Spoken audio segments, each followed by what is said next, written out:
Inicio de sesión en positivo, jornada de rebote para Wall Street, siguiendo la estela también de lo que está sucediendo en Europa y cierta relajación respecto a algunas de las incertidumbres que planeaban sobre el mercado. Hemos visto cómo en clave nacional los republicanos han propuesto subir ese techo de deuda para que el Tesoro pueda hacer frente a sus obligaciones de pago. Hemos visto cierta relajación también en los precios energéticos en las últimas horas, aunque sea un poquito, y también en los rendimientos de los bonos. Con todo, a esta hora tenemos subidas en el caso del Nasdaq del 1,14%, más de 1% suben también el Dow Jones y el Standard & Poor's 500 y en definitiva la sesión europea manteniéndose alcista a esta hora de la tarde. Saludamos al director comercial de GPM, Carlos Ladero, muy buenas tardes.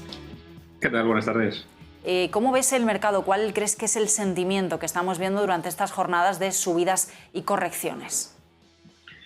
Pues bueno, yo creo que estamos en un mercado que sigue en una tendencia alcista de libros, sobre todo si miramos Estados Unidos, pero donde empiezan a aparecer pues, incógnitas que hasta ahora no habíamos tenido nunca, y una de ellas es la inflación, ¿no? Esa inflación que todavía solo hemos visto, yo creo que un poco la punta de ese iceberg, ¿no? Que sería lo que se repercute en la factura de la luz y de algún tipo de hidrocarburo, pero que realmente en el medio plazo hablo final de este año o finales de principios del que viene, va a empezar a implementarse, ¿no? y a verse afectada pues, prácticamente la producción de casi cualquier cosa, lo cual hará que suban esos precios, ¿no? Y que esa inflación pues probablemente sea una inflación que sí que ya veamos reflejadas de lo que es nuestra lista de la compra y en una economía que todavía a nivel retail no se ha conseguido recuperar, por mucho que nos vendan que así es, ¿no? Y después de una pandemia, que empieza a ser un problema, y empieza a ser un problema porque yo creo que pocas veces hemos visto, ¿no? Un escenario inflacionista como el que estamos viendo ahora,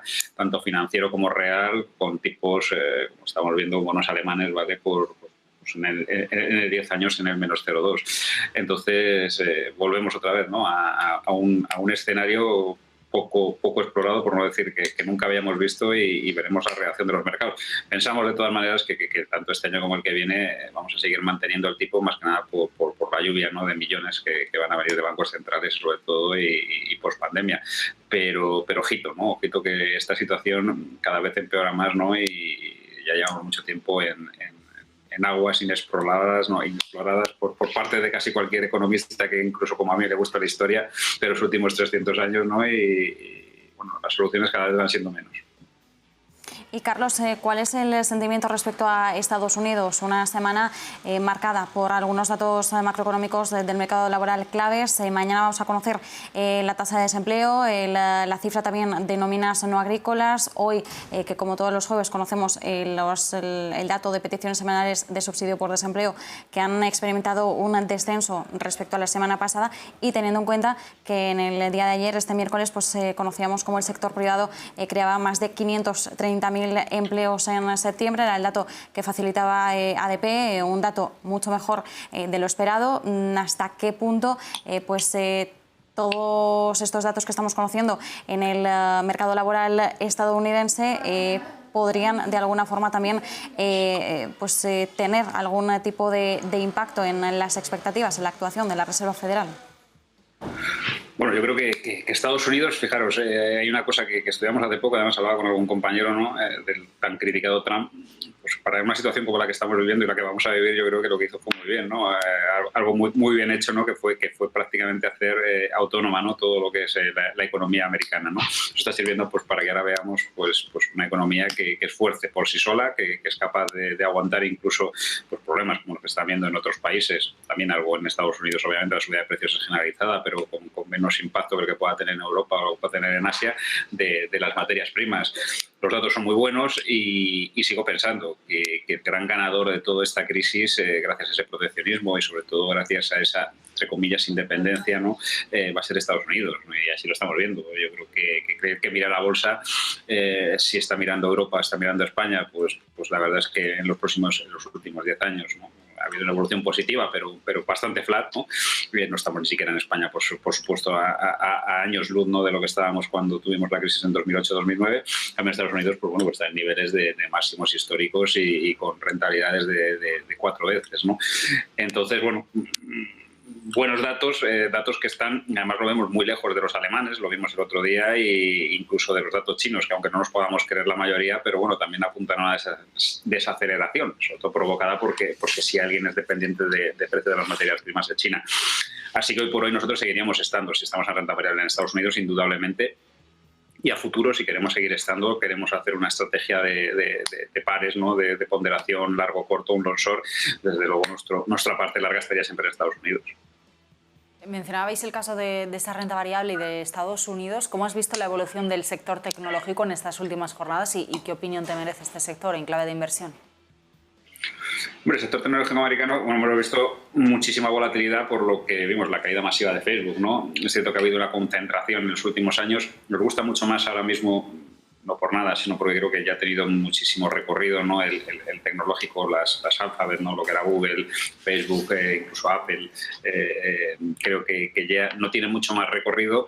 Creo que la biotecnología y sobre todo la biomedicina son dos sectores que, aunque las compañías no son tan grandes como las que estamos hablando ahora mismo, pero creo que sería donde pondría el foco, ¿no? Nosotros ahora estamos buscando mucha medicina, mucho biomedicina, ¿no?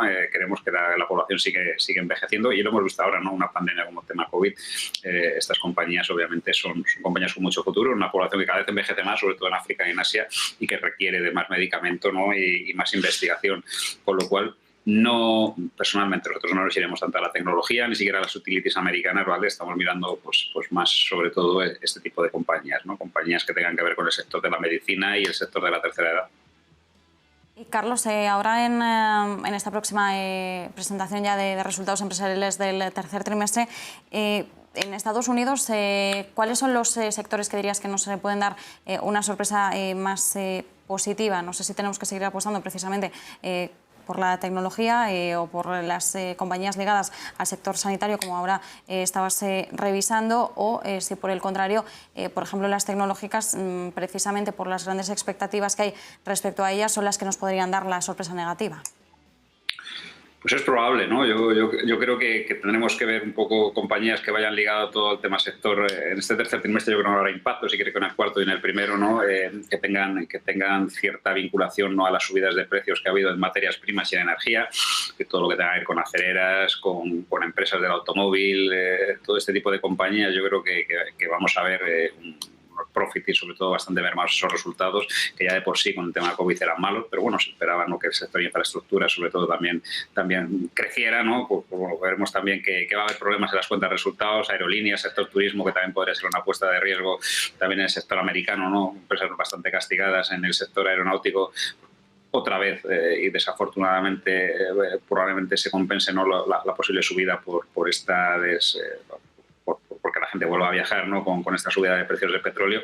Entonces volvería a lo mismo. Yo creo que las únicas que van a dar sorpresas positivas van a ser las farmas, ¿vale? Van a ser las empresas tecnológicas, pero más, como digo, ligadas al sector farma y al sector salud y poquito más, porque el resto, sinceramente, no vemos mucha sorpresa positiva.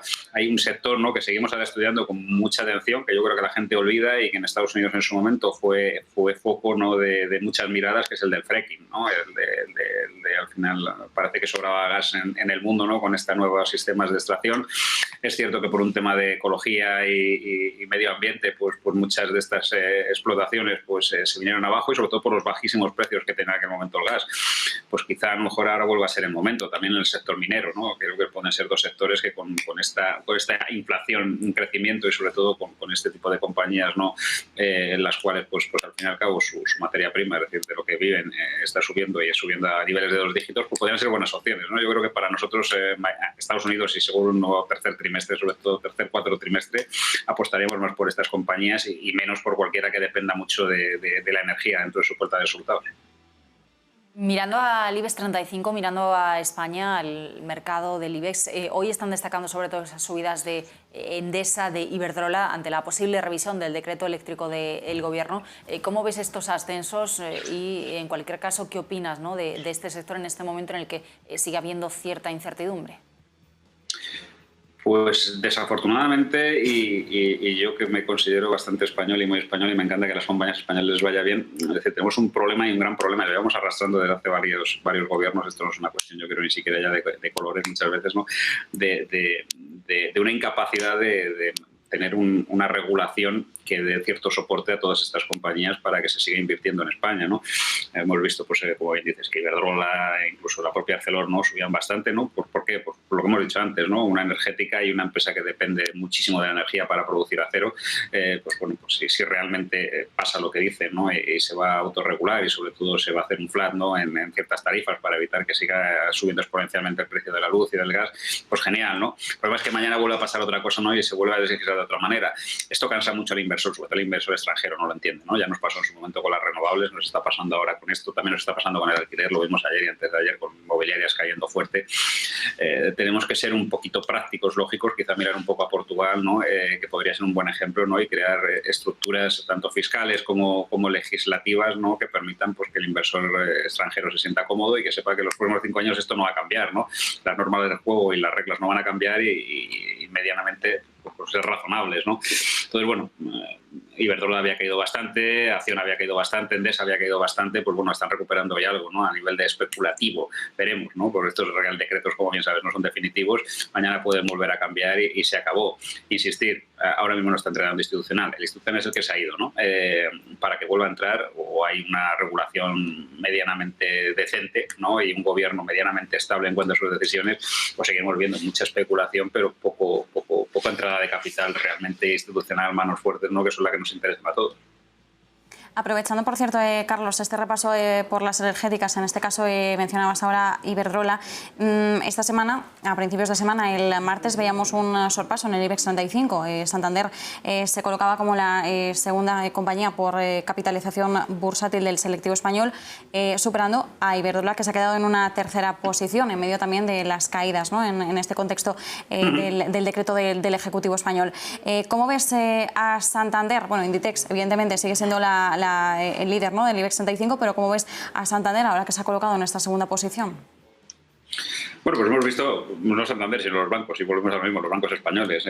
Hemos convertido al sistema bancario español en un lobby, en un big to fall, ¿no?, y lo que vamos haciendo es fusionar entidades, pues, para evitar que si mañana tienen que caer, pues sea más fácil liquidarlas, ¿no?, o más difícil en este caso. Santander es eso, ¿no? Santander, yo creo que los últimos 8 o 10 años es una amalgama, ¿no?, de fusiones, de adquisiciones y poco más. Yo creo que sigue sin dar en la tecla, ¿no?, de lo que es el negocio de futuro, que debería ser el negocio financiero más web, ¿no?, más de institucional y sobre todo a ver que era una parte que no hemos conseguido todavía en España crear, pese a que BBVA lo ha intentado, ¿no?, y la Caixa lo está intentando, ¿no?, algo muy digitalizado, ¿no?, muy de los próximos 5 o 10 años. Entonces, para mí, hoy por hoy, no son opción los bancos españoles, desde luego la banca no es opción y menos aún los bancos españoles, por lo cual, bueno, pues que Santander sea el tercero por capitalización quizás sea en detrimento de los demás, no por cualidades, ¿no?, que pueda tener para mí, por lo menos en este caso, ese banco. Pues Carlos Lader, muchísimas gracias por acompañarnos. Buenas tardes. Gracias a vosotros. Gracias a ti también, Marta. Te vemos enseguida, en apenas 1 hora.